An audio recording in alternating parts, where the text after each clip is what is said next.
Bien, je voudrais commencer cette séance en rendant un bref hommage à Jacques Bouvresse, dont on a appris la mort hier et qui était mon prédécesseur au Collège de France en philosophie du langage. Il était titulaire d'une chaire de philosophie du langage et de la connaissance.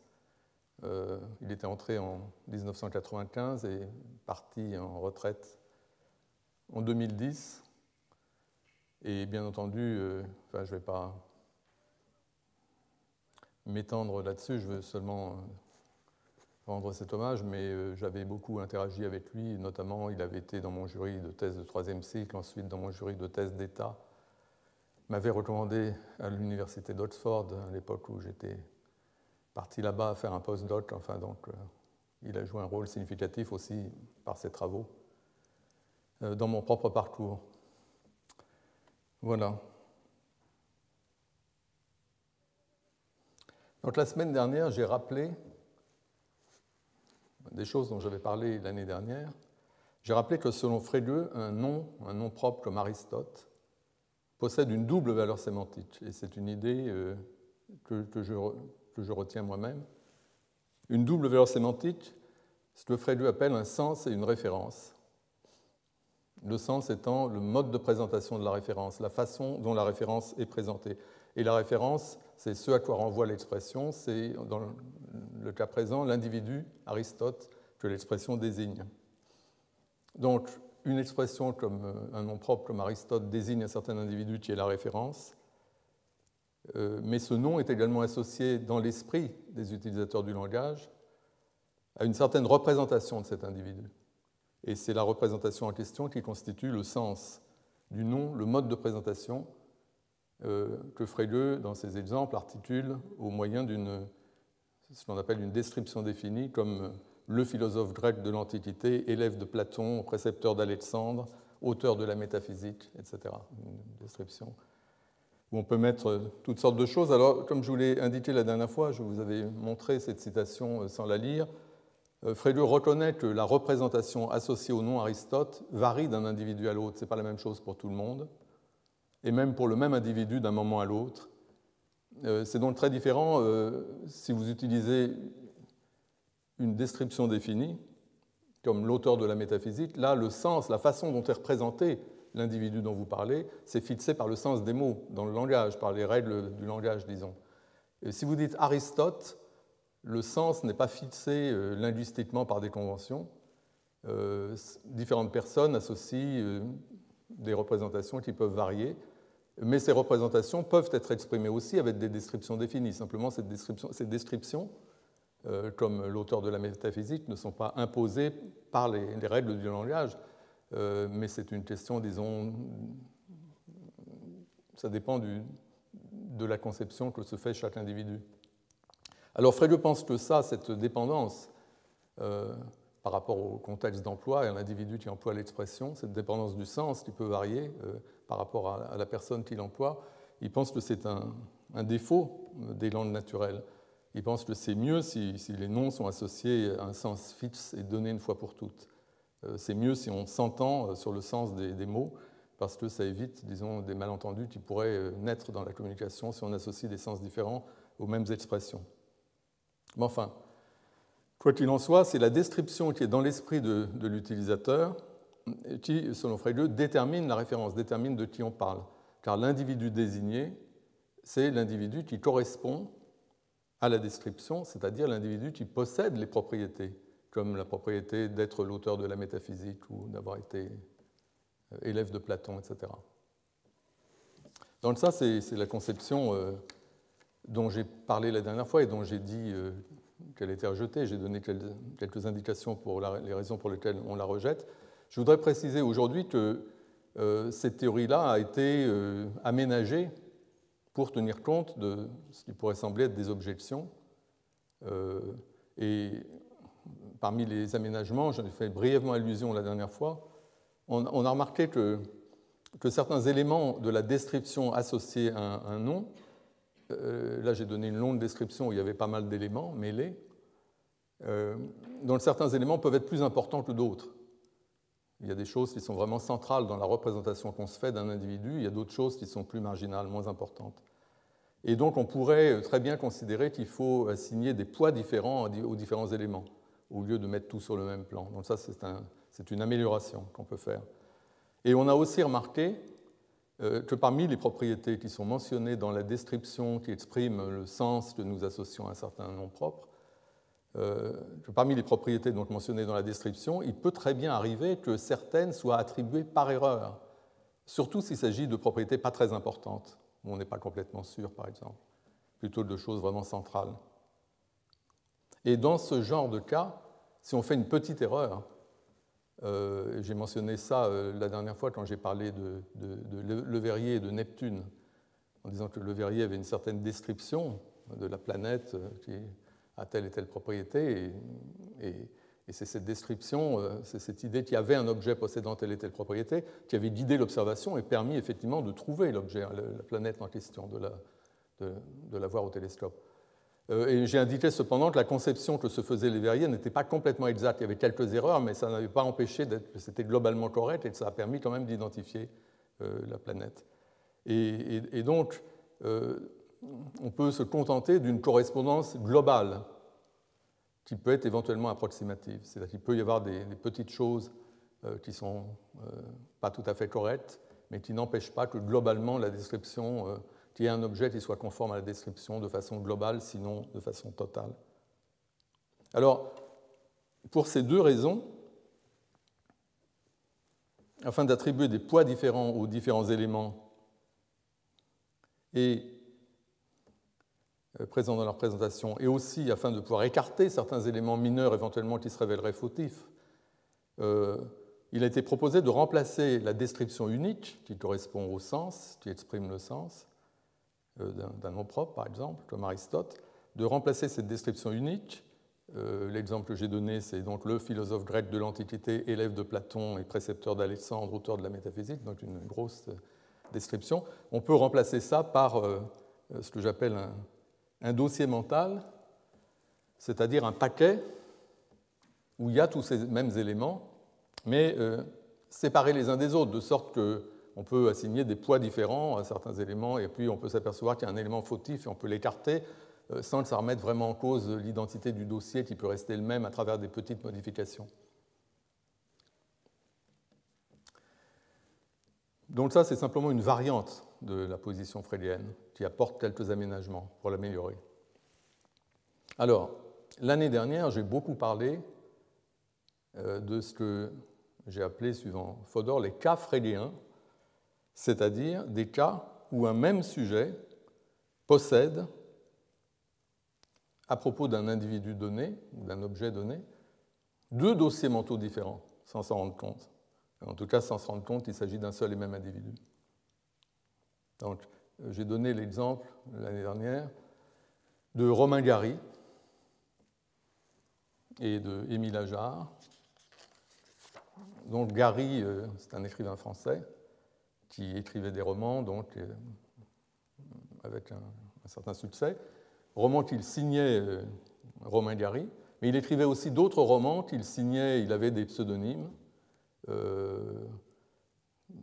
En général, il n'a pas eu beaucoup de succès sous ses pseudonymes, sauf sous le pseudonyme de Émile Ajar, où là, il a eu un succès très considérable. C'est-à-dire qu'on considérait que Émile Ajar, ce nouvel écrivain, ce jeune écrivain qui apparaissait sur la scène littéraire, était très supérieur à Romain Gary, notamment. Il y avait un point de comparaison, c'était des éléments.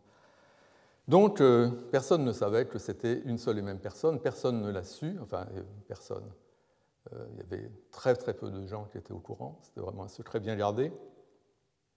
Et du coup, Gary a pu obtenir de façon illégale, pour la deuxième fois, le prix Goncourt. Le prix Goncourt, c'est un prix qu'on ne reçoit qu'une fois dans sa vie. Je ne crois pas que ce soit autorisé par le règlement de donner deux fois à la même personne. Mais là, en l'occurrence, tout le monde pensait que c'était deux personnes différentes, de sorte que, alors que Gary avait obtenu le prix Goncourt, Émile Ajar a obtenu aussi le prix Goncourt, parce qu'évidemment, il n'y avait aucune raison de penser que c'était la même personne. Donc, oui, je n'ai pas donné beaucoup d'éléments dans le dossier Ajar, mais vous avez d'un côté le dossier Gary, de l'autre côté le dossier Ajar. Et là, c'est deux dossiers mentaux qui se rapportent à la même personne.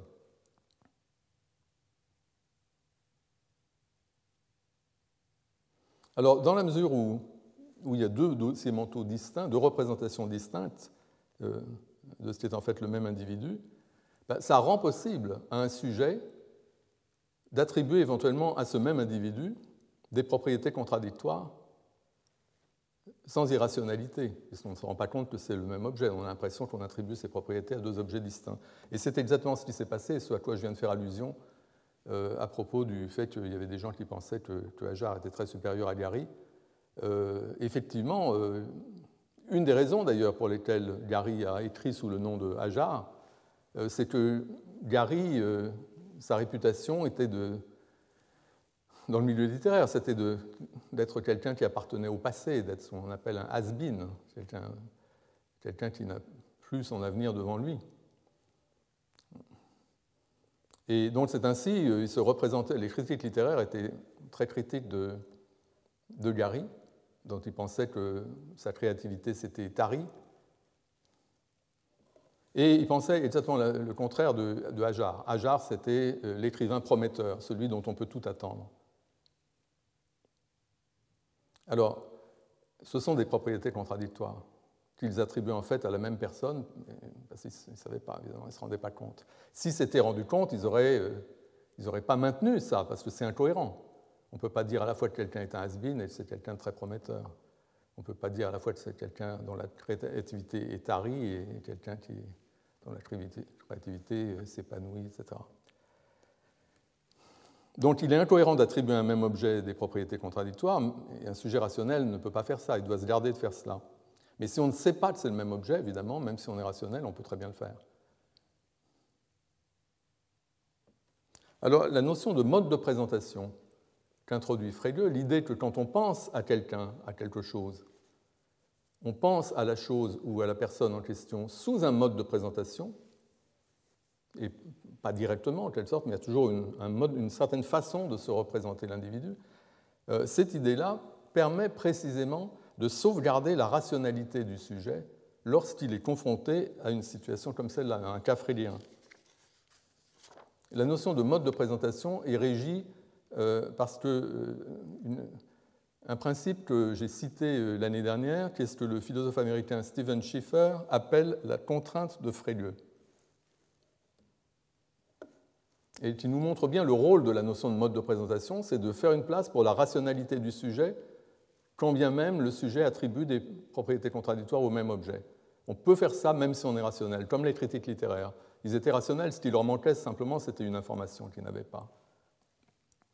Donc la contrainte nous dit que si un sujet rationnel est disposé à attribuer au même objet une propriété et son contraire, c'est qu'il y a deux modes de présentation différents, tels que le sujet attribue à l'objet une certaine propriété quand il se le représente sous un certain mode de présentation, et il attribue l'autre propriété, la propriété contraire, quand il se représente l'objet sous l'autre mode de présentation. C'est exactement la situation qu'on voit dans le cas de Hajar et Gary, et l'idée qu'il y a des modes de présentation permet de sauvegarder la rationalité du sujet, car le sujet n'est pas en train d'adopter des attitudes contradictoires vis-à-vis du même contenu.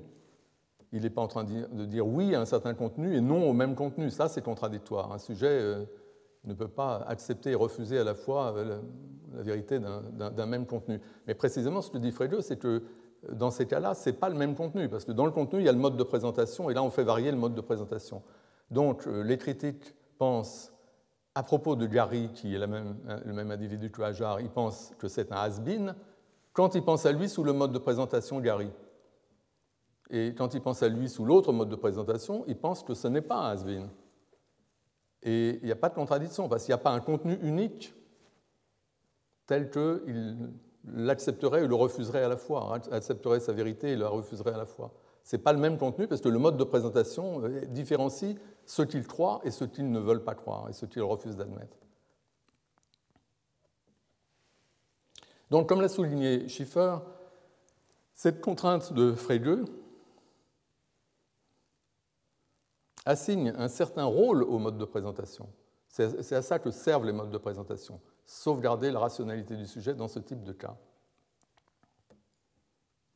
Et la contrainte à elle seule ne nous dit pas ce qu'est le mode de présentation. Qu'est-ce qui joue le rôle de mode de présentation? On nous dit simplement quel est ce rôle.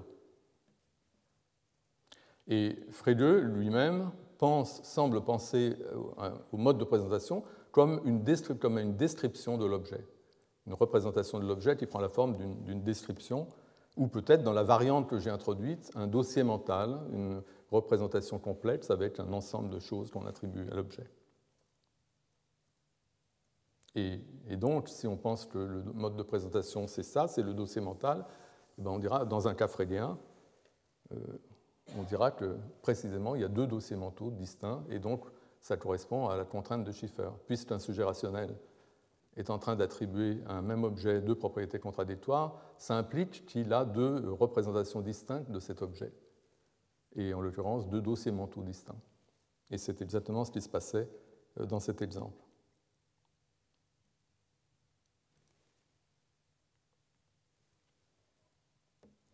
Alors, quelle que soit l'interprétation qu'on donne de cette notion de mode de présentation, et en particulier quel que soit le candidat dont on pense qu'il joue ce rôle de mode de présentation, dossier mental, description ou encore d'autres choses, le point important, c'est le rôle de cette notion, ce rôle dont parle Schiffer quand il énonce cette contrainte. C'est le fait qu'il s'agit de préserver la rationalité du sujet dans ce type de cas. Et je pense que cet argument, l'argument de la rationalité, disons, est un argument très fort, c'est ce que je disais à la fin de la dernière séance, est un argument très fort en faveur d'une sémantique à deux niveaux telle que celle que propose Frege.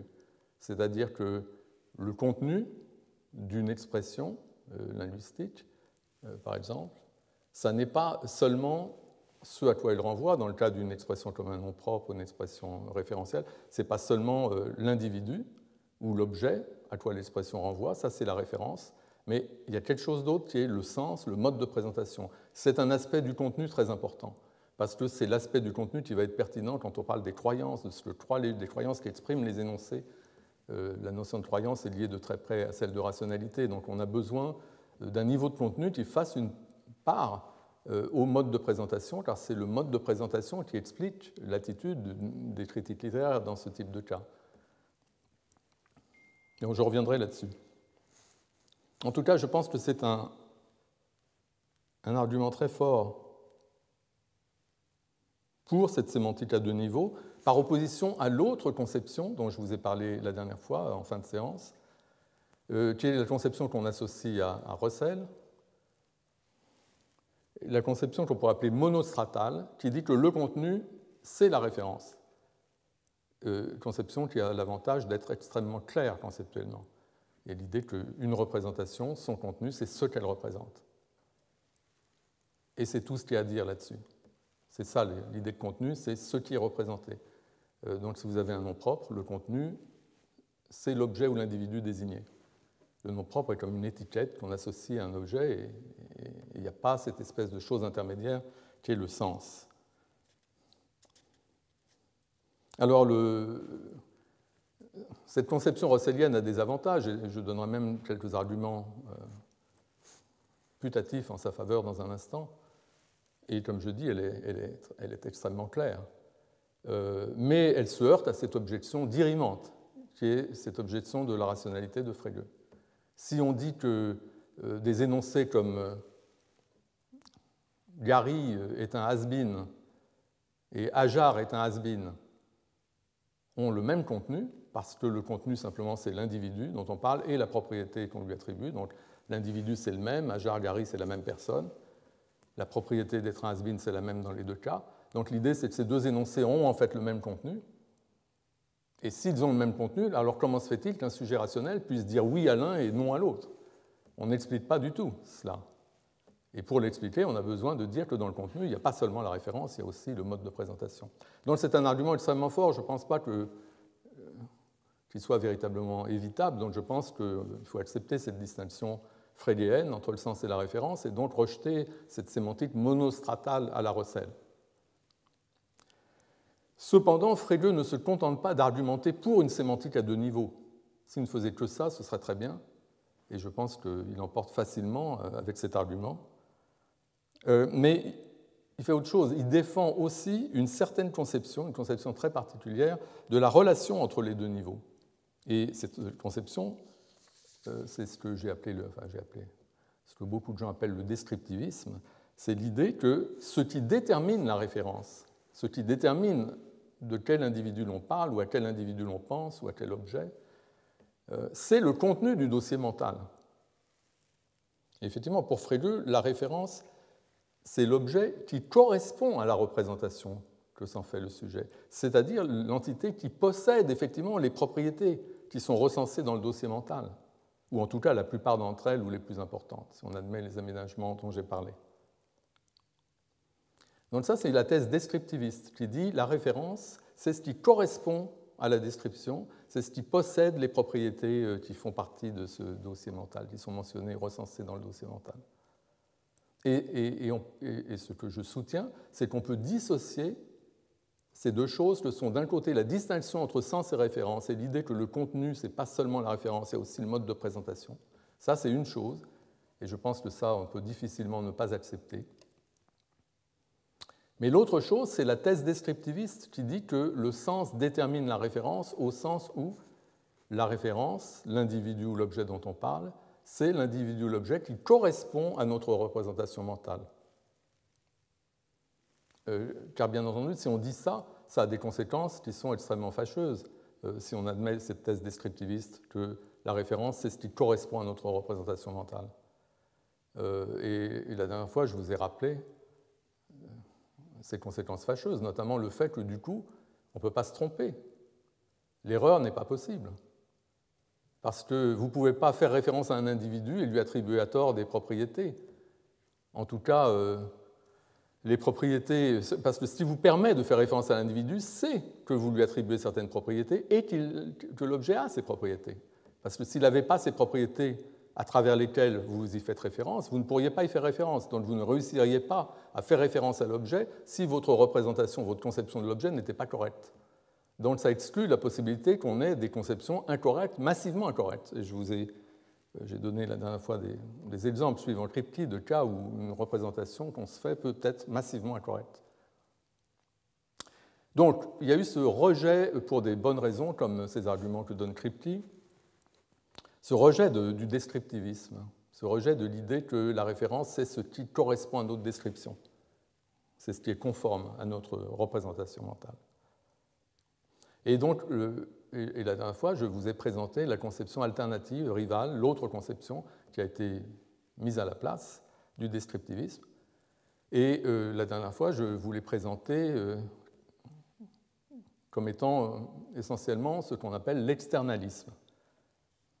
Pour les externalistes, la référence, ce n'est pas l'objet, l'entité qui correspond à la représentation que s'en fait le sujet, donc l'entité qui possède les propriétés recensées dans le dossier mental, mais c'est l'entité avec laquelle le sujet entretient certaines relations.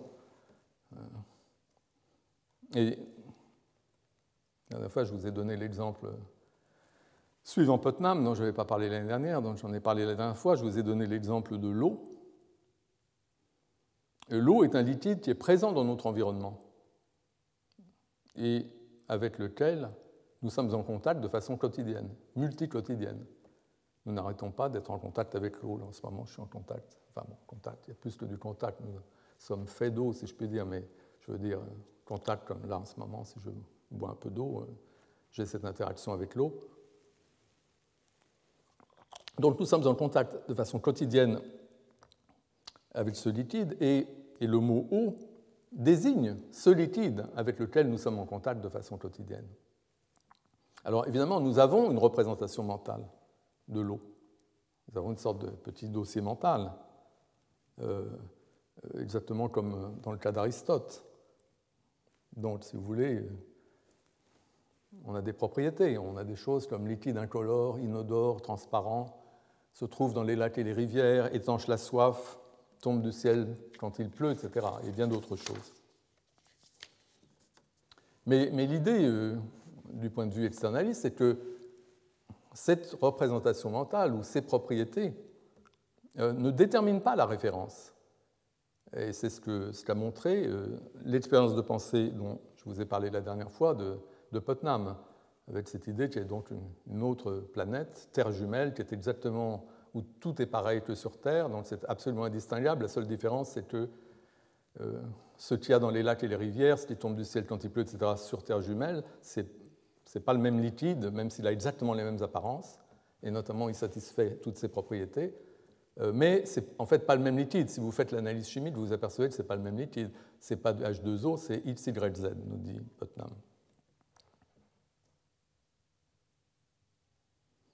Donc, quand ils emploient le mot eau, les gens sur Terre font référence à un certain liquide, à savoir justement celui qui répond à la formule H2O, parce que c'est le liquide qu'il y a dans leur environnement, c'est celui avec lequel ils interagissent. C'est celui qu'ils boivent, c'est celui dans lequel ils se baignent, etc.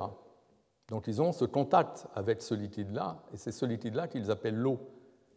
L'eau qu'ils se représentent à travers un ensemble de propriétés qui interviennent aussi dans la représentation mentale que se font les gens sur Terre jumelle du liquide qui joue exactement le même rôle dans leur environnement, qui est dans les lacs et les rivières, qui tombe du ciel quand il pleut, qu'ils boivent quand ils ont soif, et dans lequel ils se baignent. Sauf que le liquide avec lequel eux interagissent, ce n'est pas de l'eau au sens de H2O, c'est pas ce que nous appelons eau. Eux, ils l'appellent eau, mais nous, ce n'est pas ce que nous appelons eau, même si ça ressemble en tout point. Donc quand eux emploient le mot eau, ils font référence au liquide qui remplit leurs lacs et leurs rivières. Quand nous employons le mot eau, nous faisons référence au liquide qu'il y a dans nos lacs et nos rivières. Et ce n'est pas le même liquide. Donc nous faisons référence à des liquides différents. Nous faisons référence, nous, à H2O, quand nous employons le mot eau. Eux, ils font référence à XYZ. Et donc ce que ça montre, c'est que ce qui détermine le liquide auquel ils font référence, ce n'est pas ce qu'ils ont dans la tête, parce que c'est exactement la même chose. C'est à ça que sert cette expérience de pensée.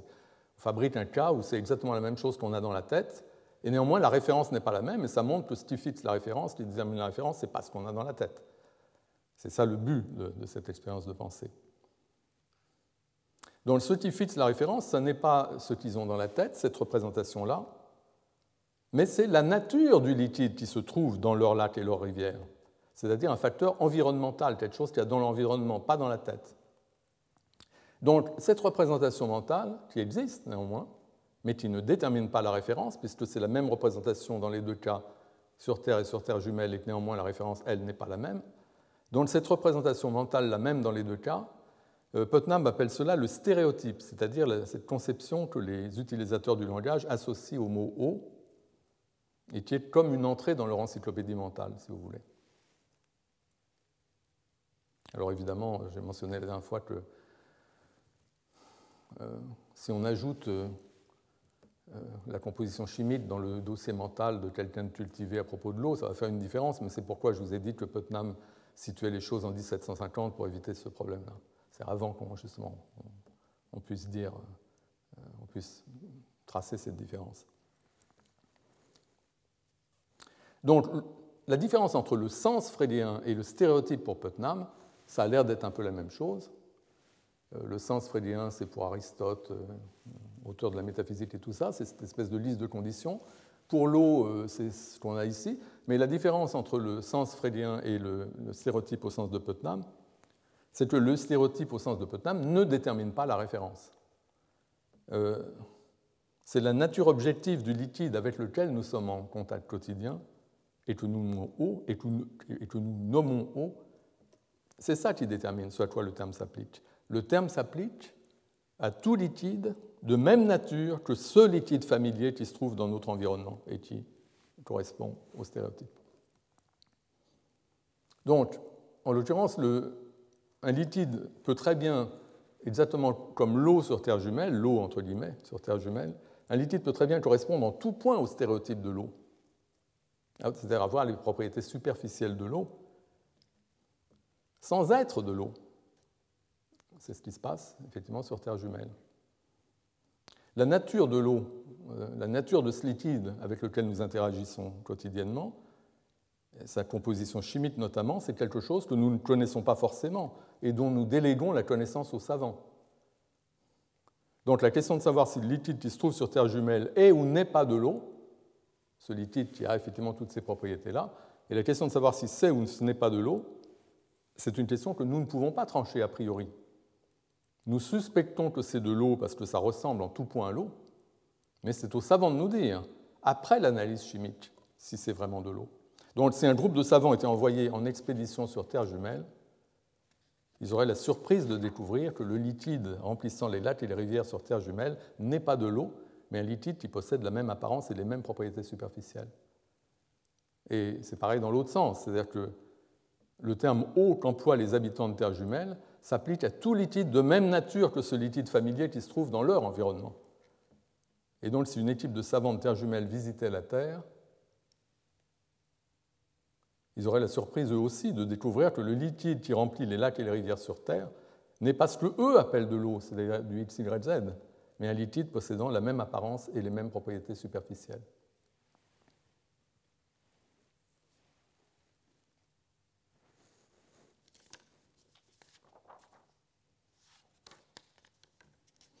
Le mouvement antidescriptiviste a donc abandonné l'idée freudienne que les mots sont associés à des sens qui déterminent la référence.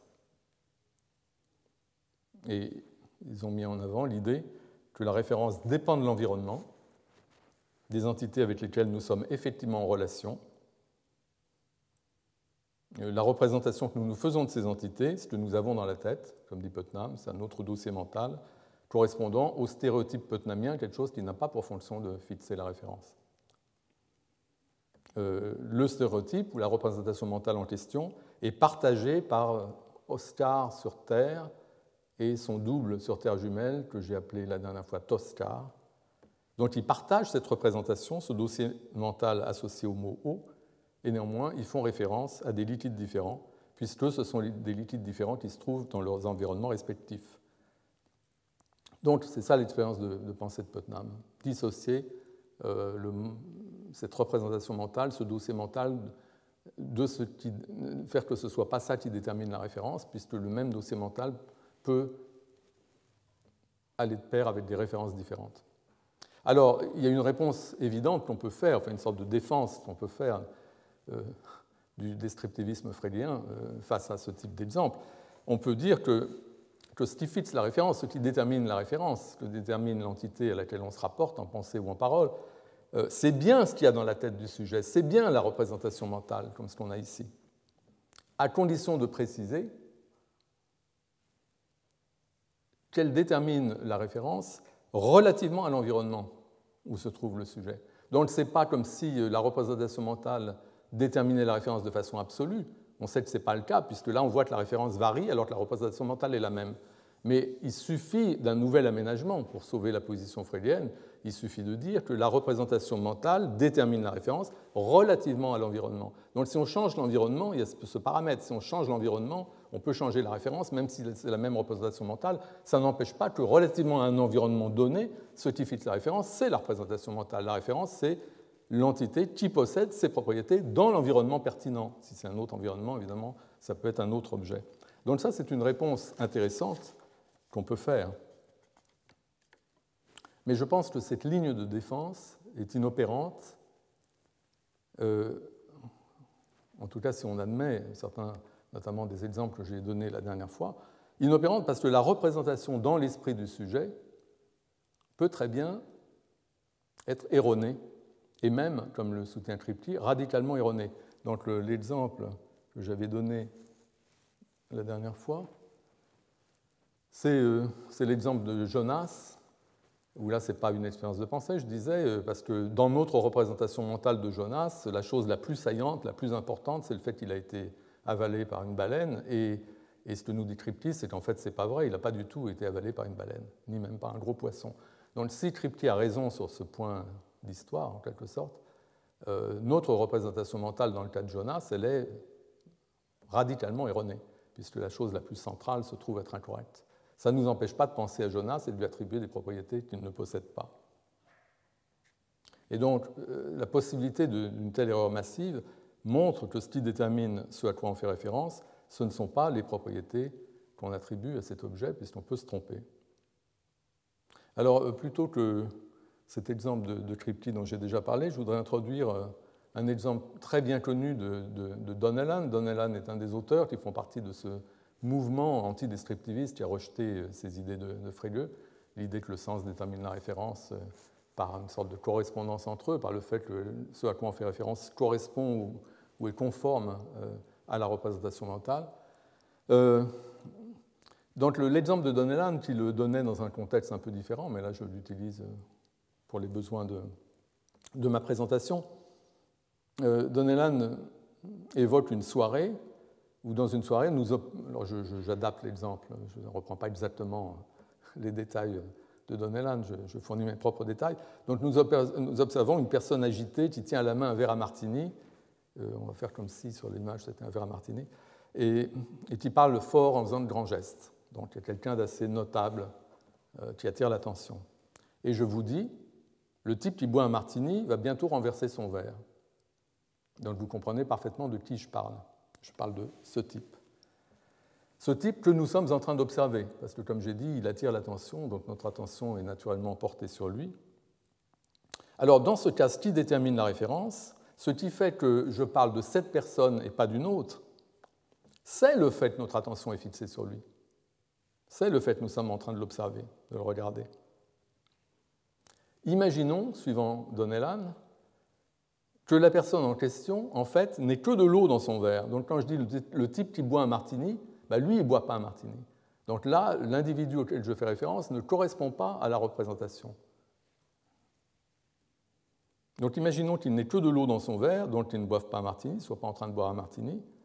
C'est quand même à lui que je fais référence. J'y fais référence en utilisant une description qui ne correspond pas à l'individu auquel je fais référence, puisque l'individu ne possède pas la propriété mentionnée dans la description que j'utilise, mais c'est quand même à lui que je fais référence, parce que c'est lui que je regarde. C'est avec lui que je suis en relation, la relation pertinente, en contact, etc.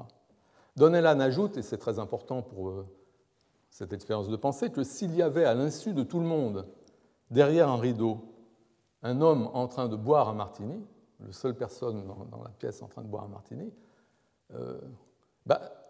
on ne pourrait pas dire que c'est à lui que je fais référence. Parce que de lui, je ne sais même pas qu'il existe. Donc, ce que ça signifie, c'est que la correspondance à l'adéquation de l'objet à la représentation, le fait que l'objet est conforme à la représentation, c'est-à-dire le fait que l'individu boive un martini, ce n'est pas ça qui fixe la référence. Même si on considère la représentation relativement à l'environnement. Dans cet environnement-là, où se trouve le sujet, il y a bien un individu qui correspond à cette représentation, à cette description, c'est l'individu derrière le rideau. Mais ce n'est pas lui la référence. La référence, c'est quelqu'un qui ne correspond pas à la description, qui n'est pas conforme à la représentation. C'est la personne que le sujet regarde. Et donc ça renforce l'idée que ce qui fixe la référence, ce sont des relations, et non pas ce qu'on a dans la tête. Alors, quelle relation? Dans le cas de Donnellan, c'est très clair, c'est le fait que l'homme en question est la personne que les interlocuteurs sont en train de regarder, celui sur lequel leur attention est fixée. Dans l'exemple de Putnam, la relation, c'est, j'ai dit, cette relation multiquotidienne que nous avons à l'eau. C'est le fait que l'eau est le liquide qui est présent dans les lacs et les rivières, dans notre environnement, etc. L'expérience multiquotidienne, c'est le fait que le sujet en boit de l'eau, il s'en asperge pendant la douche, il en met dans sa machine à café, il se fait mouiller par elle quand il pleut, etc. Dans ce genre de cas, et c'est pareil dans le cas de Donnellan, il y a ce rapport, cette relation directe à l'individu qui est devant eux et qu'ils regardent, que les deux interlocuteurs regardent. Dans ce genre de cas, on peut dire que le sujet est en contact direct avec l'objet, ce à quoi il pense ou ce dont il parle. Il y a cette espèce de contact direct, on est en contact direct avec l'eau, on est en contact direct avec l'individu quand on l'entend parler, faire de grands gestes, on le voit, etc. Ce que j'appelle ici contact direct, c'est par contraste avec le type de cas où on n'a pas du tout le contact direct. Donc l'exemple que j'ai évoqué la dernière fois, enfin j'en ai évoqué pas mal dans cette catégorie-là, parce que c'est ce qui correspond bien au modèle descriptiviste. C'est le cas ici de Jacques l'Éventreur. Donc les gens de Scotland Yard, ils savent qu'il y a eu des meurtres, de prostituées, une série de meurtres qui ont été commis. Et ils ont une certaine représentation, ils pensent que c'est une personne et une seule qui a commis tous ces forfaits. Et ils ont une certaine représentation mentale de cette personne, mais évidemment, ils n'ont pas de contact direct avec elle, ils ne savent pas qui c'est. Ils ont simplement cette représentation, l'individu tel qu'il soit, qui a fait toutes ces choses. Et c'est la même chose pour Leverrier. Je vous ai parlé de l'exemple de Leverrier dans le cas de Neptune. Évidemment, au bout d'un moment, Neptune, on l'a observé, etc. Mais j'ai donné l'exemple de Vulcain, du même Leverrier, 15 ans plus tard. Dans le cas de Vulcain, il y avait seulement cette représentation hypothétique, la planète qui a telle et telle propriété. En fait, elle n'existait pas, il n'y avait pas de telle planète, mais c'est certain qu'il n'y avait aucun contact, observationnel ou autre, avec cet objet. C'était juste un objet dont l'existence était inférée d'une théorie. Donc il y a ces cas où, ici, on ne peut que faire appel à une distinction qu'il y a chez Russell. Donc maintenant, je reviens à Russell, dont on a dit qu'il fallait abandonner la théorie à cause de l'argument freudien de la rationalité. Mais maintenant, on va voir quand même les bons arguments qui sont du côté de Russell. Russell fait une distinction très importante entre deux types de connaissances, deux formes de connaissances. J'ai toujours eu un problème pour la terminologie. Longtemps, j'ai parlé de connaissance directe, comme je viens de le faire à l'instant, par opposition à la connaissance par description.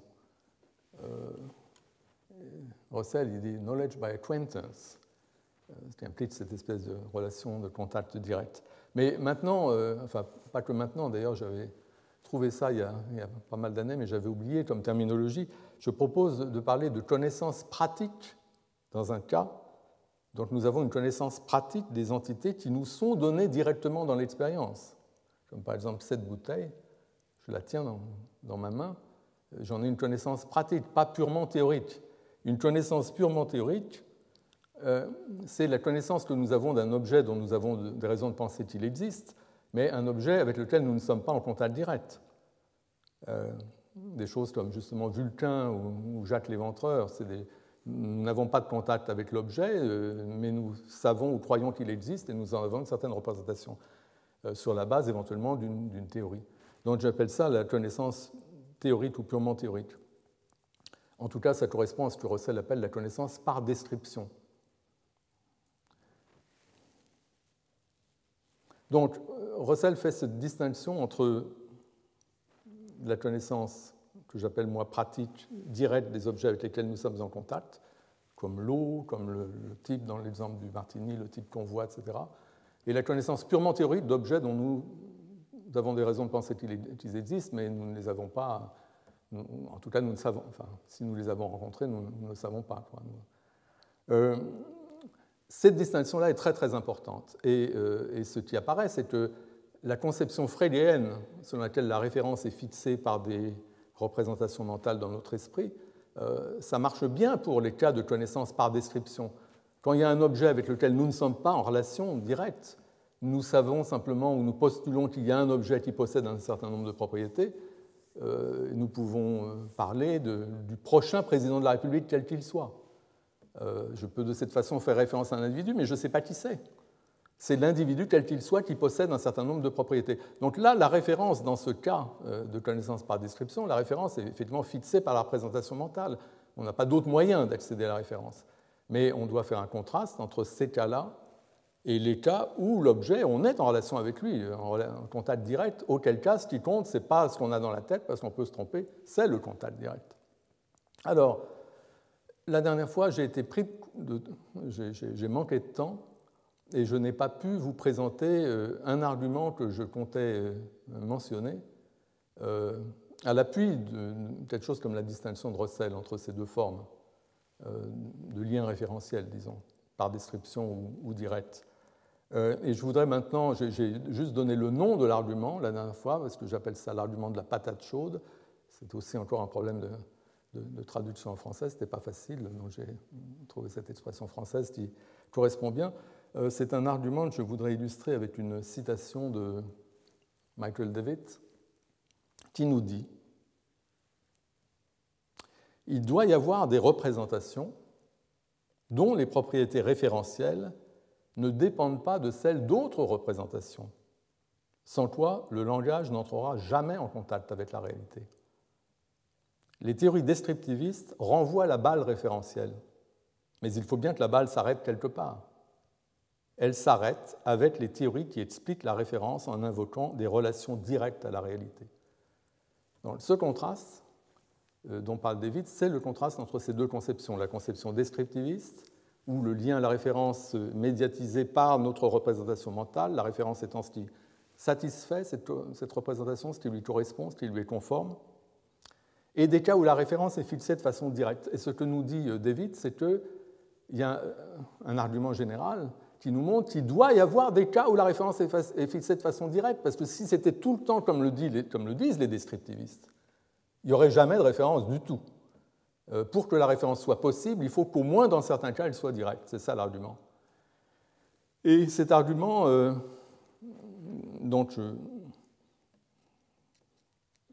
qui est implicite dans les premières phrases de la citation, mais je vais le développer, prenez les cas où, effectivement, on fait référence à travers une description à l'objet, l'individu qui possède les propriétés qui sont mentionnées dans la description. Une description de ce genre, comme la plus haute montagne d'Europe, je pourrais vous parler de la plus haute montagne d'Europe, quelle qu'elle soit, en dire des choses. Là, la référence, c'est la montagne qui est en Europe et qui est plus haute que toute autre montagne qui se trouverait en Europe. Donc là, on a un ensemble de conditions et c'est ça qui fixe la référence. Mais une telle description, ou l'exemple que j'ai donné tout à l'heure, le prochain président de la République, on ne sait pas qui c'est, on est capable d'y faire référence en pensée, et on fait référence de façon descriptive à travers notre représentation mentale, parce qu'on n'a pas d'autre moyen d'accéder à la référence que de passer par notre représentation qui est tout ce qu'on a, en l'absence d'accès plus direct à la référence. Donc les descriptions, la plus haute montagne d'Europe ou le prochain président de la République, est composée de mots, tout simplement, le mot montagne, le mot Europe, le mot président, le mot République, tous ces mots. Ces mots eux-mêmes font référence à quelque chose. La notion de référence, comme je l'ai indiqué, même si tous les exemples dont je parle sont des cas d'expression qui renvoient à des objets particuliers, les noms propres ou des descriptions définies renvoient à des objets particuliers, mais l'idée de référence, l'idée de la représentation de quelque chose dans la réalité, c'est une notion qui doit se généraliser. Donc tous ces mots eux-mêmes font référence à quelque chose. Alors, ce que nous dit le descriptivisme, c'est que dans le cas d'un nom propre comme Mont Blanc, qui était l'exemple discuté dans cette correspondance entre Frege et Russell, dans le cas d'un nom propre comme le Mont Blanc ou Aristote, ce que nous dit le descriptivisme frégéen, c'est que la référence est déterminée par une description associée. Mais à ce moment-là, la question se pose de savoir comment est déterminée la référence des mots ou des concepts, parce que tout ce que je dis là des mots, on peut dire la même chose au niveau mental, donc des concepts. Comment est déterminée la référence des mots ou des concepts qui figurent dans la description en question? Si on fait la même réponse en disant que la référence de ces mots-là est déterminée par une description associée, eh bien, on enclenche un processus de régression à l'infini. Et c'est ça que veut dire David quand il dit qu'à ce moment-là, on ne va jamais entrer en contact avec la réalité. On va renvoyer les mots à d'autres mots, à d'autres mots, à d'autres mots. On n'arrivera jamais à la réalité. Comme dit David, il faut que le processus s'arrête quelque part. Tous les mots ne peuvent pas avoir leur référence fixée à travers d'autres mots, sans quoi la référence ne sera jamais fixée. C'est ça l'argument. Donc il faut qu'au moins pour certains mots, la référence soit fixée directement. Et si c'est le cas pour certains mots, alors pourquoi est-ce que ce ne serait pas le cas pour un nom propre comme Mont Blanc? Pourquoi est-ce que, dans le cas de le Mont Blanc, on ne dirait pas, bah oui, le Mont Blanc, puisqu'on est en contact direct avec lui, puisqu'on le voit, puisqu'on le gravit, puisqu'on a toutes ces relations, pourquoi on ne dirait pas que le nom Mont Blanc, c'est justement un nom qu'on donne à cet objet avec lequel on est en contact? Pourquoi passer par une description? Ou dans le cas de l'eau, c'est pareil. On peut dire que le mot eau fait référence directement à ce liquide avec lequel on est en contact. Donc ça, cette distinction entre la référence par description et la référence directe, cette distinction qui correspond à ces deux formes de connaissance, peut s'appuyer sur cet argument très puissant dont je viens de parler. Il doit y avoir une forme de référence directe. Toute référence ne peut pas être par description.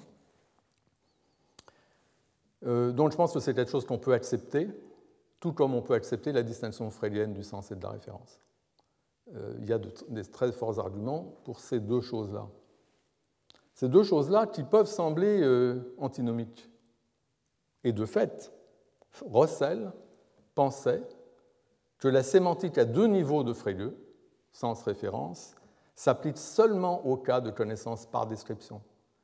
Donc quand je dis le prochain président de la République, quel qu'il soit, aura fort à faire, etc., là, oui, on a l'individu, on ne sait pas qui c'est, mais c'est de lui qu'on parle, et ce qu'on dit est vrai, enfin bon, il y a l'individu dont on parle, ou auquel on pense, et puis il y a le mode de présentation, c'est une certaine représentation mentale ou certaines propriétés qui sont attribuées à l'individu, comme la propriété d'être le prochain président de la République en l'occurrence. Donc là, oui, on a les deux. On passe par une certaine représentation et on fait référence à l'objet qui correspond, qui est conforme à cette représentation. Là, ça marche, nous dit Russell. Mais lorsque l'objet est donné directement dans l'expérience du sujet, lorsque le sujet a l'objet devant les yeux, par exemple, alors le nom propre, si le sujet utilise un nom propre ou un démonstratif en disant ceci, dans ce cas, l'expression est directement associée à l'objet qui est donné dans l'expérience. C'est comme une étiquette accolée à cet objet. Et là, on n'a pas besoin de cette représentation mentale. En tout cas, s'il y a une représentation mentale, et il y en a dans le cas de, je parlais du stéréotype de l'eau, etc., on a toujours des représentations mentales sur ces choses dont on parle ou auxquelles on pense. Mais la représentation mentale en question n'est pas ce qui fixe la référence. La référence est fixée par le lien direct, et on a besoin que ce soit le cas de temps en temps au moins. Donc ce qui fixe la référence, c'est le lien direct. La représentation mentale, elle vient par surcroît, mais elle ne fixe pas la référence. Donc au niveau sémantique, le contenu, disons, de l'expression, c'est effectivement la référence. Il y a ce lien direct, la représentation, ce qu'elle représente. Donc ça, Russell nous dit qu'au moins pour un certain type de cas, qui sont les cas fondamentaux, c'est comme ça. Il y a un autre type de cas qui sont les cas dérivés. Pourquoi dérivés? Parce que simplement nos représentations, comme les descriptions, l'auteur de la métaphysique, etc., tous ces cas-là, c'est des représentations complexes qui ont des éléments, qui sont eux-mêmes des éléments simples. Au moins au niveau des éléments simples, on doit avoir de la référence directe. Et on peut aussi faire référence de façon descriptive à l'aide de représentations complexes. Donc là, ça correspond peut-être à la façon dont Frege voit les choses, mais ce qui compte, c'est qu'au moins dans les cas fondamentaux, c'est la référence directe qui prévaut, et quand il y a référence directe, on n'a pas besoin du sens freudien pour fixer la référence. Donc ça, c'est la position que j'appelle russellienne, comme j'ai dit à la fin de la séance, après l'enregistrement, en réponse à une question. Russell a beaucoup évolué, là je suis en train de parler d'un certain Russell, ou si vous voulez, donc ce que j'appelle la position russellienne. Je n'entre pas dans les détails historiques de exactement à quoi ça correspond dans le développement de la pensée de Russell.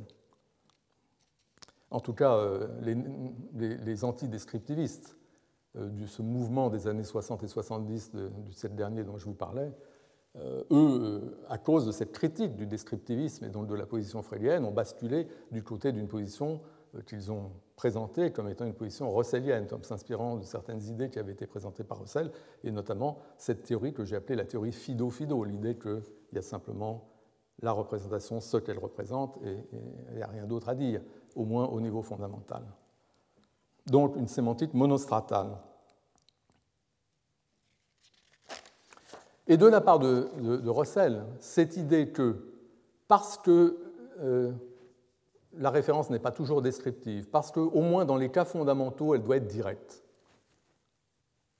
du coup, on n'a pas besoin de la distinction freudienne du sens et de la référence. On peut se contenter de dire que l'expression est directement associée à l'objet, sans médiation par un sens, de sorte qu'il y a simplement ce couple, la représentation et ce qu'elle représente, ce qui correspond donc à la théorie Fido-Fido. Je pense que cette conclusion était une erreur. Mais c'est une erreur qui est assez naturelle, donc elle n'est pas facile. Il n'est pas facile de voir pourquoi c'est une erreur. Donc, c'est ça que j'essaye de vous faire comprendre. Je pense que la notion de référence directe est entièrement légitime. Référence directe par opposition à la référence descriptive. La notion de référence directe correspond au cas où un objet est donné dans l'expérience par opposition au cas où il n'est connu que par description. Et c'est quelque chose de très intuitif. Il y a les gens que vous connaissez et il y a les gens dont vous avez entendu parler. Je n'aurais pas dû donner cet exemple parce qu'en fait, il y a un sens où entendre parler de quelqu'un, c'est déjà se trouver en relation avec lui, comme je vous ai dit la dernière fois. Donc, oubliez ce que je viens de vous dire. En tout cas, cette notion de référence directe semble tout à fait légitime pour tous les cas où, effectivement, nous percevons l'objet, où nous avons un contact direct avec lui. Et dans ces cas-là, ce à quoi pense le sujet ou ce dont il parle n'est pas déterminé par le contenu de la représentation mentale, parce que le sujet a dans la tête, c'est-à-dire par les propriétés répertoriées dans le dossier. La référence est établie par contact direct, donc acquaintance, comme dit Russell. Mais cependant, contrairement à ce que pense Russell, cette idée de référence directe, à mon avis, est compatible avec la distinction frégéenne du sens et de la référence. C'est ça la difficulté. Car même lorsqu'un objet est donné directement dans l'expérience, il est donné d'une certaine façon. Et il est possible de ne pas se rendre compte qu'un objet donné d'une certaine façon est le même qu'un autre, ou ce que nous croyons être un autre, qui est donné d'une autre façon. Quand bien même, dans les deux cas, les objets nous sont donnés directement, par exemple dans la perception. Alors, il y a chez Frege un exemple de ce genre, parce qu'il y a toutes ces discussions entre Frege et Russell dans cette correspondance dont je vous parlais à propos du Mont Blanc. La question est de savoir, c'est est-ce que quand on pense au Mont Blanc, le contenu de notre pensée, est-ce que c'est le Mont Blanc qui est directement, la montagne qui figure dans le contenu, ou est-ce que c'est un mode de présentation qui renvoie à la montagne? Donc il y a cet exemple, et Frege nous donne l'exemple d'explorateurs dont dans leur parcours, ils ont affaire d'abord à une certaine montagne, une montagne avec laquelle ils sont en contact direct. Ils la voient, peut-être qu'ils l'escaladent. Donc c'est typiquement le genre de cas où on voudrait parler de connaissance directe, de cas où on peut donner un nom à cette montagne. On peut l'appeler le Mont Blanc, en vertu du fait qu'on a cette relation avec elle, même si notre représentation mentale pourrait contenir des tas d'informations fausses à son sujet. Donc c'est un cas où on a une relation directe, mais on peut très bien, et c'est l'exemple de Frege nous dit, des explorateurs, ils ont affaire à une certaine montagne, ils continuent leur route en quelque sorte, et puis ils se retrouvent face à la même montagne et ils ne se rendent pas compte que c'est la même. Donc ce que je suis en train de dire, c'est que dans ce cas-là, c'est de la référence directe. Cette montagne qui est devant eux et qu'ils perçoivent. C'est pareil que dans les autres exemples de référence directe que j'ai donnés. Néanmoins, ils sont, parce que à chaque fois que vous percevez ou que vous êtes en... Il y a toujours une certaine façon dont l'objet vous est donné.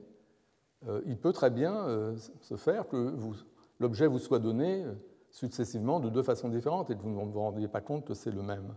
Donc là, c'est une illustration qui vaut ce qu'elle vaut d'une montagne que vous voyez de différents angles. On pourrait très bien imaginer effectivement des sujets qui ne se rendraient pas compte que c'est la même, suivant l'angle à travers lequel ils perçoivent la montagne en question. Donc, dans ce type de cas, c'est des cas freudiens.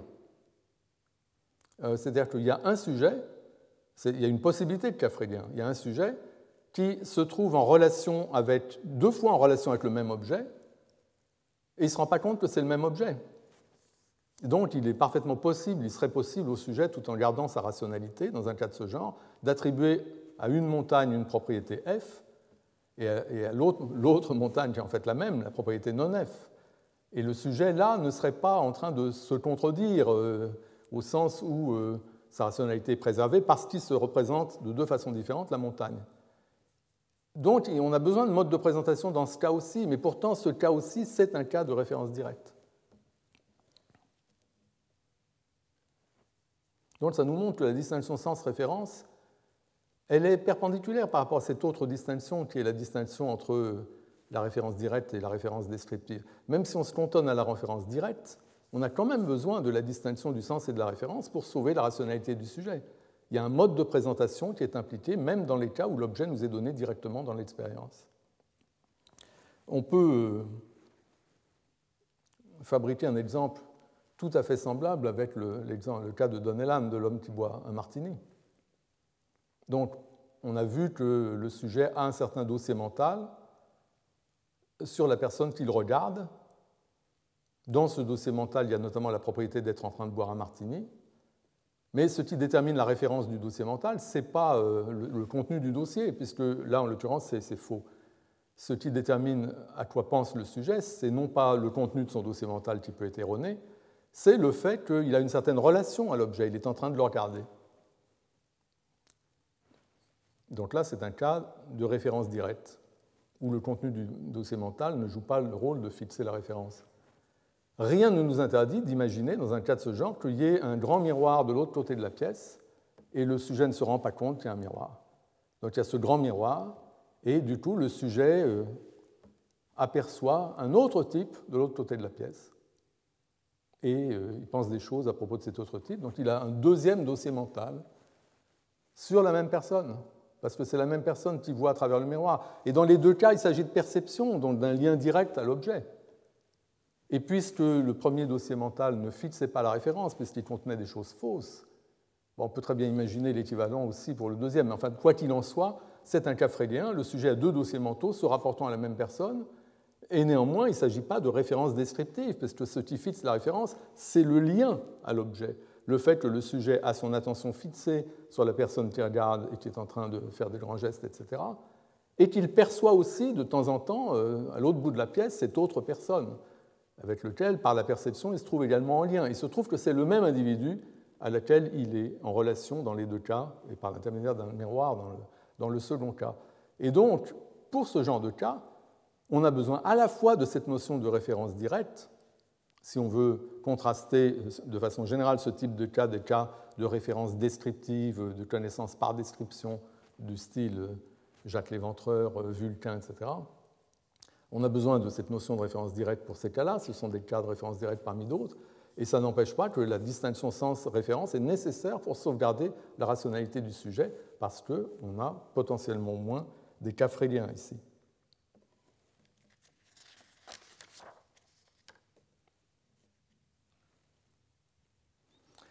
Donc la différence entre les cas de référence directe et les cas de référence par description ne tient pas, contrairement à ce que pense Russell, ne tient pas au fait que la sémantique à deux niveaux de Frege, sens référence, s'appliquerait seulement à ceux-ci, c'est-à-dire au cas de référence par description. Ça, c'est une erreur. Je pense qu'il y a une erreur du côté de Frege et il y a une erreur du côté de Russell. L'erreur du côté de Frege, c'est de penser que la relation entre le sens et la référence, c'est la relation descriptiviste, que le sens détermine la référence, de cette façon que je vais appeler dans un instant satisfactionnelle. Ça, c'est une erreur. On peut garder la distinction sens-référence sans donner cette interprétation descriptiviste. Et l'erreur de Russell, c'est une erreur tout à fait corrélative. C'est de penser que cette notion de référence directe doit se comprendre sur le modèle de la théorie Fido-Fido, où justement il n'y a rien, il n'y a pas de, cette notion de mode de présentation n'intervient pas du tout. Ok, donc je dis la différence entre les cas de référence directe et les cas de référence par description ne tient pas au fait que la sémantique à deux niveaux de Frege s'appliquerait seulement aux cas de référence par description. Elle tient plutôt au fait que dans les cas de référence directe, comme tous les cas dont nous avons parlé, l'exemple de Donnellan ou l'eau, enfin tous ces trucs-là, dans les cas de référence directe, comme le soulignent les externalistes, ce n'est pas le contenu du dossier mental qui fixe la référence, ce n'est pas ce que le sujet a dans la tête qui fixe la référence. Le philosophe américain Ken Bach utilise ici une distinction entre deux modes de détermination de la référence. Il dit que la référence est déterminée sur une base relationnelle plutôt que satisfactionnelle. Ce n'est pas qu'il y a certaines conditions représentées dans l'esprit des gens et que la référence doit satisfaire. C'est simplement le fait que le sujet est en relation avec la référence, c'est ça qui compte. La référence est l'objet avec lequel le sujet se trouve en contact plutôt que l'objet qui satisfait certaines conditions répertoriées dans le dossier mental, comme dans le cas de Jacques Léventreur, où là, effectivement, c'est satisfactionnel. Donc là-dessus, Russell a raison, car Russell met l'accent justement sur ce contact direct comme étant ce qui fixe la référence. Mais, bien que ce soit le cas, il n'en reste pas moins que le sujet dans ce type de cas, où la référence est directe, il y a un contact direct avec l'objet, dans ce type de cas, il n'en reste pas moins que le sujet possède un dossier mental qui se trouve activé lorsque le sujet, en parole ou en pensée, fait référence à l'objet. Et ce dossier mental, qui existe, même si ce n'est pas son contenu qui fixe la référence, ce dossier mental joue le rôle que Frege attribue au mode de présentation, le rôle qu'on a vu avec la contrainte de Frege selon Schiffer. C'est-à-dire que le dossier mental est ce qui contribue à expliquer ou, comme on dit, à rationaliser le comportement du sujet. Donc, donc maintenant, j'en viens à cet aspect-là, le rôle que joue vraiment le dossier mental. Le point important, c'est que si on suit l'externalisme, ce qui fixe la référence, ce n'est pas le contenu du dossier mental, ce n'est pas ce qu'on a dans la tête. Ce qui fixe la référence, c'est des liens, j'en parlerai longuement la prochaine fois, des relations à l'objet. Néanmoins, le dossier mental existe, il joue le rôle de mode de présentation selon Frege, donc on a besoin de la distinction entre la référence et le mode de présentation, on a besoin de ces deux aspects du contenu, même si on rejette le descriptivisme et qu'on ne pense pas que c'est le mode de présentation qui détermine la référence. On a quand même besoin du mode de présentation pour jouer l'autre rôle, qui est le rôle psychologique, si vous voulez. Alors prenons à nouveau, pour illustrer ça, l'exemple des critiques littéraires, dans le cas de Hajar et de Gary. Donc il y a ce critique littéraire qui admire Hajar et qui méprise Gary, c'est ça l'exemple. Et c'est un exemple réel, il y avait effectivement des gens comme ça. Donc ce critique a deux dossiers mentaux distincts sur ce qui est en fait la même personne, le même écrivain. Et les dispositions du critique vis-à-vis de l'écrivain en question varient en fonction de la façon dont il se le représente. Donc quand il déploie son dossier mental Romain Gary, le comportement du critique est influencé par l'idée qui est présente dans son dossier, même si je ne l'ai pas représenté ici. Le comportement du critique est influencé par l'idée présente dans son dossier que Gary est un écrivain surfait. Donc il faudrait ajouter comme propriété, dans le cas du dossier mental de ce critique, écrivain surfait. Et donc, quand je dis que le comportement du critique est influencé par ce qu'il y a dans son dossier mental, ça veut dire qu'il ne se précipite pas pour lire le dernier livre de cet écrivain. Parce que dans sa représentation, il y a écrivain surfait. On ne se précipite pas pour lire les travaux d'un écrivain surfait. Mais quand il se représente le même individu à travers le dossier mental Émile Hajar, ce dossier-là contient une évaluation ultra-positive de l'écrivain. C'est tout à fait le contraire. Donc, quand il se représente, par exemple, le fait que le nouveau livre de Hajar est paru, eh bien, il va se précipiter pour lire ce livre. Alors que quand il apprend que le dernier livre de Gary est paru, il ne va pas se précipiter. Et la différence, il s'agit pourtant d'un livre, c'est le même écrivain, en un sens. Je ne vais pas trop entrer dans les complications de cet exemple, puis en prendre un peu plus simple, mais en tout cas, la différence de comportement, la différence d'attitude tient au fait que le sujet a deux dossiers mentaux, et ces dossiers mentaux contiennent des évaluations de l'écrivain auquel il se rapporte qui sont radicalement différentes. Écrivain surfait dans un cas, génie dans l'autre. Et quand vous pensez que quelqu'un est un génie, vous avez envie de lire ce qu'il écrit. Quand vous pensez que quelqu'un est un écrivain surfait, vous n'avez pas envie de lire ce qu'il écrit. Donc le comportement du sujet, ce qui fait, le fait qu'il se précipite ou pas sur le livre, est directement motivé, dicté par sa représentation mentale, par le dossier mental. Donc le comportement s'explique par le fait qu'il y a ces dossiers mentaux.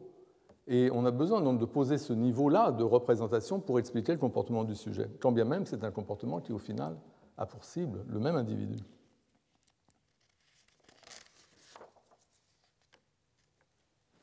Alors, parmi le comportement, il y a aussi évidemment le comportement linguistique et logique, etc. C'est-à-dire que le sujet qui a ces deux représentations mentales différentes peut donner son assentiment à une certaine proposition concernant Gary, alors qu'il il refusera son assentiment à la même proposition où on aurait simplement désigné l'individu à travers le nom propre Ajar et Pagliari. À nouveau, ces différentes attitudes, le fait qu'il soit prêt à accepter certaines choses à propos de l'un mais pas à propos de l'autre, quand même il se trouve que c'est le même individu, c'est également une différence de comportement qui est liée à l'existence de ces deux représentations mentales distinctes du même individu.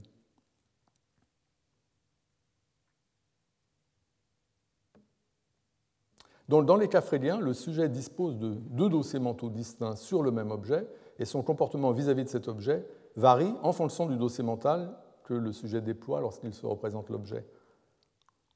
Et donc, c'est vraiment tout simple de penser que la variation en question s'explique par le fait que les dossiers dont on parle contiennent des informations ou des évaluations différentes.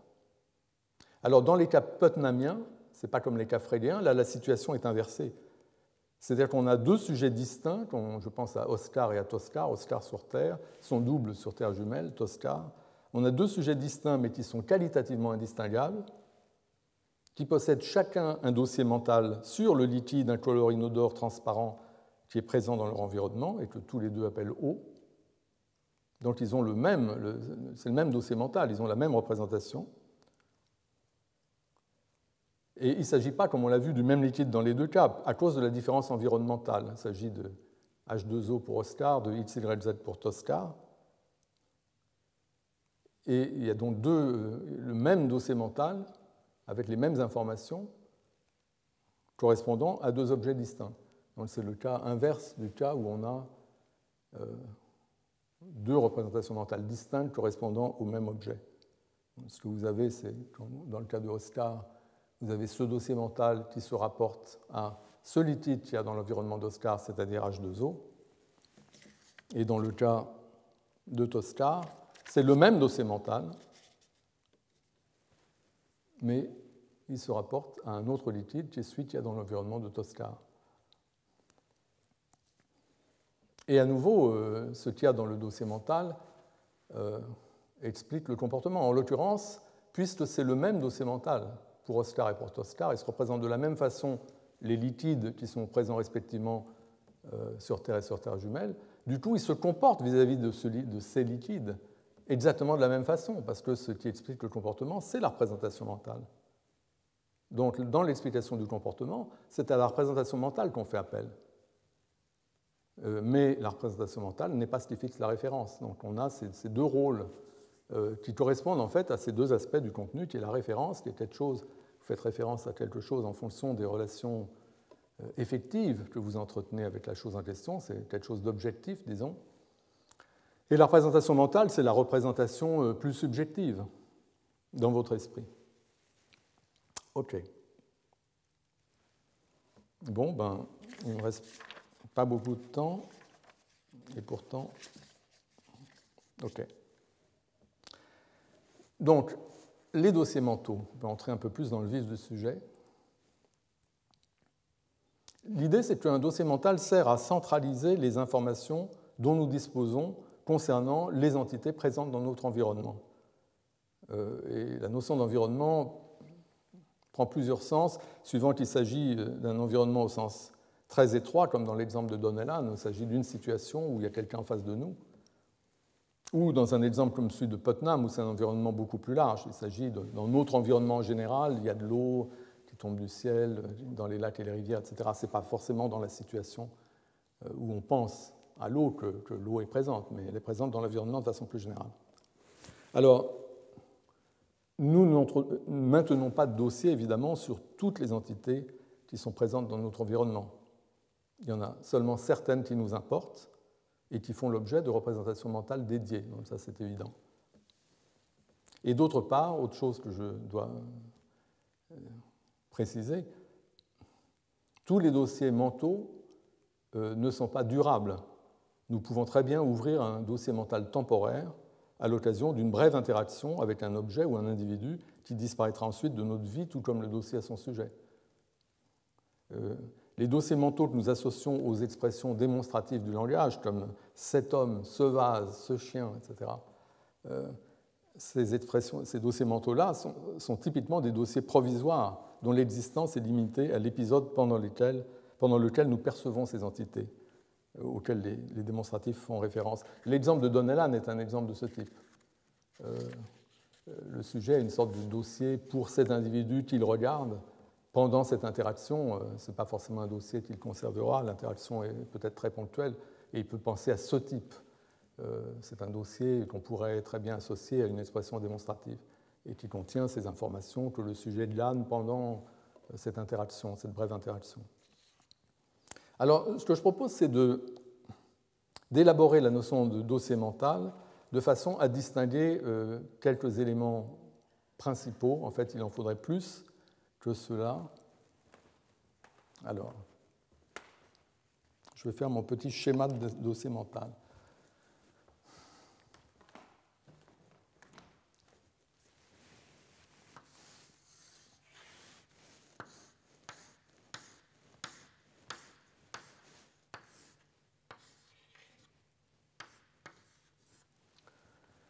Voilà, peut-être que... Ouais, d'accord.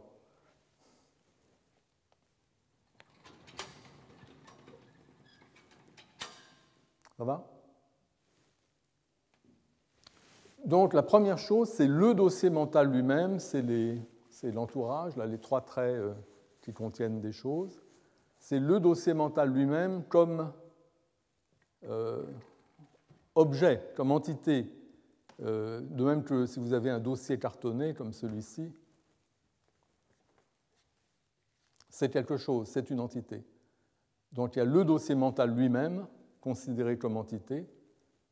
On a besoin de cette notion parce que un dossier mental, ce n'est pas comme un ensemble d'éléments d'information, puisqu'un ensemble d'éléments d'information est individualisé par, en gros, un ensemble est individualisé par les éléments de l'ensemble. Si vous changez les éléments de l'ensemble, vous changez l'ensemble. Mais un dossier mental peut rester le même dossier mental, même si, éventuellement, il y a une mise à jour de l'information, etc. Donc il faut penser au dossier mental comme quelque chose qui existe dans l'esprit, disons, quelque chose qui a une identité numérique en tout cas.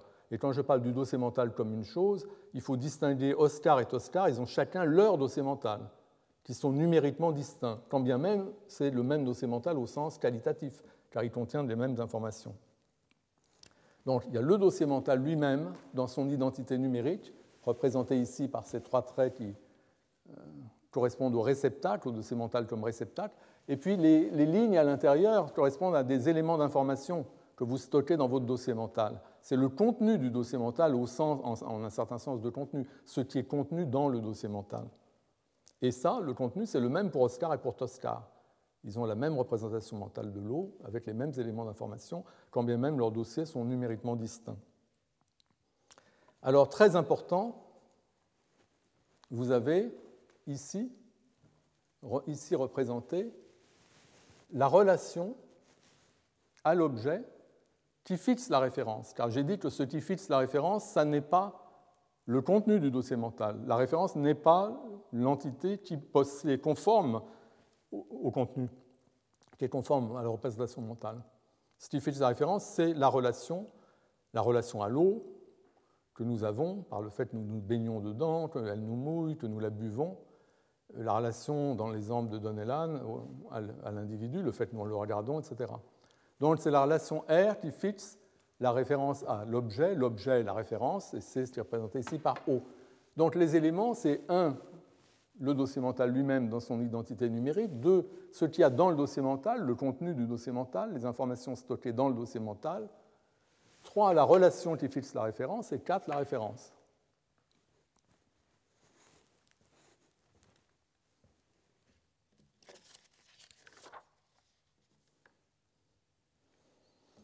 Alors, le dossier mental dans son identité numérique, j'en parlerai pendant toute une séance, non pas la prochaine, mais celle d'après, donc dans 15 jours.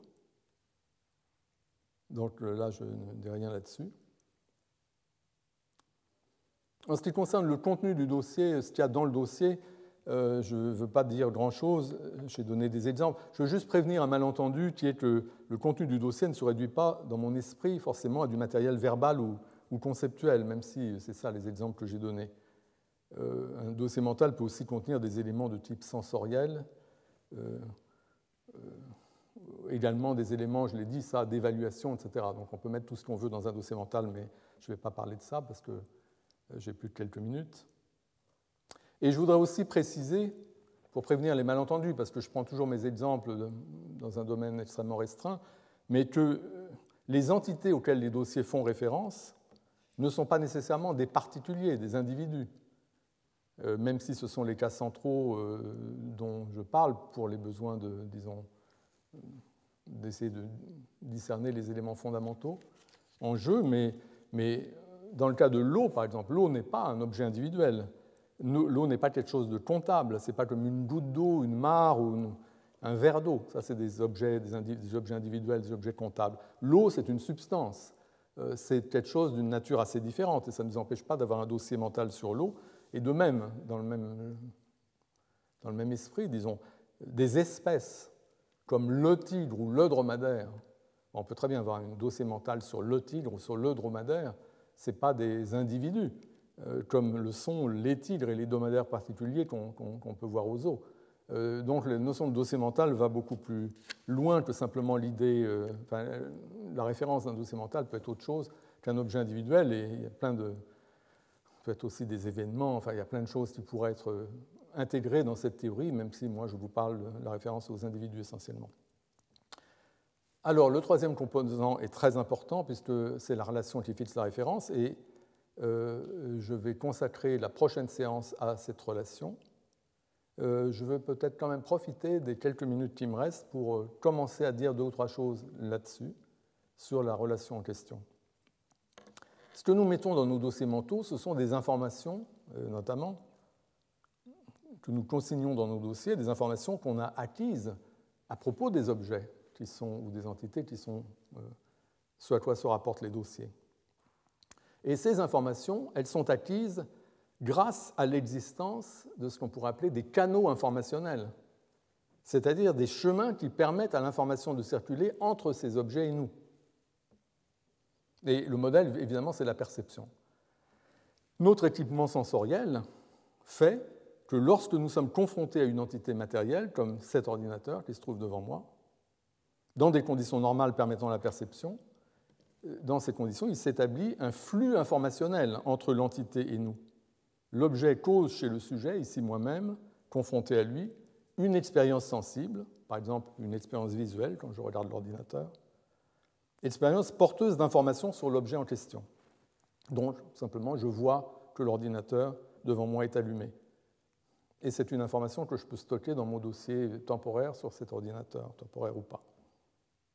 Donc, ça signifie que l'ordinateur en question, il est causalement responsable d'une expérience visuelle qui est dotée d'un certain contenu informationnel. Et l'expérience en question concerne l'objet qui la cause, à savoir l'ordinateur. Et l'expérience nous renseigne sur les propriétés de l'objet en question. Ici, le fait qu'il est allumé. Donc, je propose de concevoir la relation R qui fixe la référence comme étant liée de très près à la relation qui s'établit entre le dossier mental et l'objet quand le dossier accueille des informations qui ont leur source causale dans l'objet. Alors, lié de très près à cette relation, ça veut dire que cette relation va être le point de départ. Donc, il y a cet objet, il y a un flux d'informations qui m'atteignent, et les informations sur l'objet qui m'atteignent de cette façon vont dans le dossier mental qui se rapporte à cet objet. C'est ça un peu l'idée.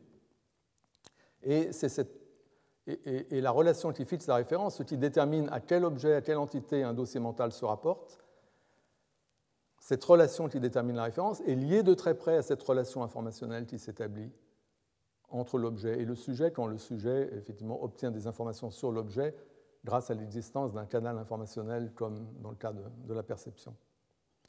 Lié de très près, ça ne veut pas dire identique, et précisément la séance prochaine sera consacrée à la question difficile de savoir, parmi plusieurs relations possibles dans le voisinage, laquelle est la bonne. Et c'est une question très difficile que je ne prétends pas d'ailleurs véritablement trancher, mais en tout cas je passerai une séance à la discuter. Et je voudrais apporter une dernière précision à propos de cette notion de canal informationnel, c'est qu'elle ne se réduit pas, elle va bien au-delà de la perception. la notion de canal informationnel. Si par téléphone, j'aide quelqu'un à réparer son ordinateur et qu'au début de la conversation, il me dit que son ordinateur est allumé, ben, l'information que son ordinateur est allumé me parvient par le truchement du langage. Donc je ne vois pas l'ordinateur dans ce cas. Il n'y a pas de perception de l'ordinateur. Mais je sais quand même qu'il est allumé, et cette information finit dans mon dossier mental, parce que mon interlocuteur me le dit et que je n'ai aucune raison de remettre en cause sa parole. Lui, cependant, voit l'ordinateur. Pour lui, il y a quand même la perception de l'ordinateur. Donc l'information qu'il obtient, lui, par son expérience visuelle, il me la transmet à moi par le langage. Donc la communication linguistique prolonge jusqu'à moi le canal informationnel qui s'ouvre lorsque mon interlocuteur perçoit l'ordinateur. Comme le dit Evans, à qui je crois que j'ai déjà fait référence, il y a un système informationnel, un vaste système informationnel au sein duquel la perception et la communication sont intégrées. Et dans ce système, vous voyez aussi la mémoire. Donc le premier trait, le trait plein, correspond à la perception. Donc un sujet A obtient par la perception une information. Ensuite, il y a le trait discontinu horizontal qui correspond au fait que le sujet retient cette information en mémoire, donc elle est stockée dans son dossier mental. Et ensuite, par cet autre trait discontinu mais différent, enfin ce n'est pas un pointillé, c'est plutôt un trait discontinu, ça correspond, cette ligne-là verticale, à la communication, au fait qu'une information est transmise à un autre sujet par la communication, et l'autre sujet va la retenir en mémoire et la transmettre aussi. Donc le système informationnel a ces différentes facettes impliquant la mémoire, la perception et la communication. Et c'est un peu dans ce sens que je pense qu'il faut voir ces relations informationnelles. Les relations informationnelles ne se limitent pas à la perception, même si la perception joue un rôle très important là-dedans.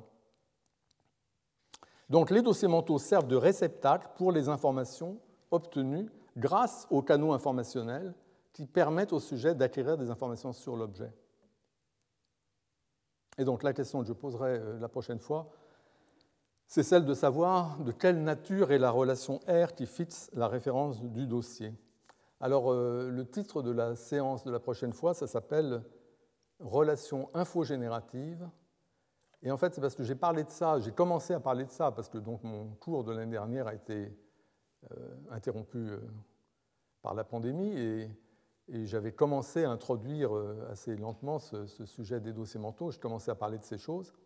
Et donc, j'ai mentionné ces relations que j'appelle, les relations pertinentes, que j'appelais les relations épistémiquement gratifiantes.